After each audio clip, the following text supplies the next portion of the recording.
ಅಗ್ನಿ ಅವಘಡದಂತಹ ತುರ್ತು ಪರಿಸ್ಥಿತಿಗಳಲ್ಲಿ ಸಮಯ ಪ್ರಜ್ಞೆ, ಸಮನ್ವಯ ಹಾಗೂ ಸರಿಯಾದ ನಿರ್ಧಾರಗಳು ಅನೇಕ ಜೀವಗಳನ್ನು ರಕ್ಷಿಸಲು ನೆರವಾಗುತ್ತವೆ ಎಂದು ಜಿಲ್ಲಾ ಅಗ್ನಿಶಾಮಕ ಅಧಿಕಾರಿ ವಿನಾಯಕ್ ಹತ್ತೇಕರ್ ಅವರು ತಿಳಿಸಿದರು.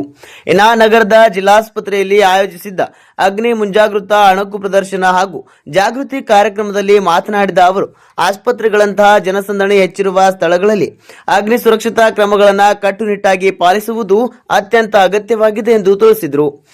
ಕಾರ್ಯಕ್ರಮದಲ್ಲಿ ಅಗ್ನಿ ಅವಘಡ ಸಂಭವಿಸಿದ ಸಂದರ್ಭಗಳಲ್ಲಿ ರೋಗಿಗಳು, ಸಿಬ್ಬಂದಿ ಹಾಗೂ ಸಾರ್ವಜನಿಕರನ್ನ ಸುರಕ್ಷಿತವಾಗಿ ಸ್ಥಳಾಂತರಿಸುವ ವಿಧಾನ, ಅಗ್ನಿಶಾಮಕ ಉಪಕರಣಗಳ ಸರಿಯಾದ ಬಳಕೆ ಮತ್ತು ತುರ್ತು ಪರಿಸ್ಥಿತಿಯಲ್ಲಿ ಅನುಸರಿಸಬೇಕಾದ ಕ್ರಮಗಳು ಸೇರಿದಂತೆ ವಿವಿಧ ವಿಷಯಗಳ ಕುರಿತು ಪ್ರಾಯೋಗಿಕ ಅಣುಕು ಪ್ರದರ್ಶನ ನಡೆಸಲಾಯಿತು.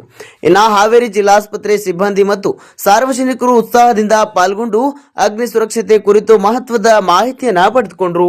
Bureau report, news pulse, Haveri.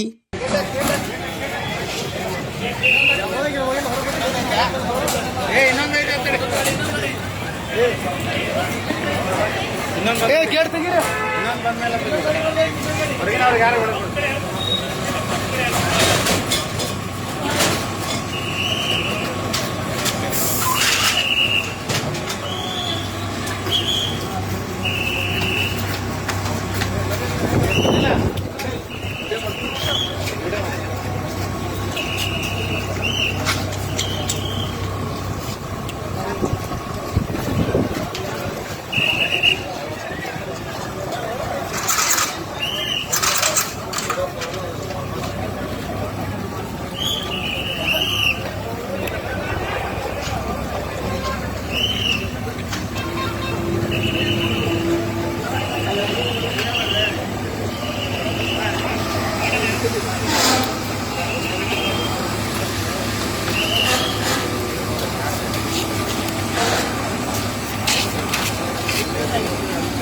ಅಲ್ಲಿ ಒಂದು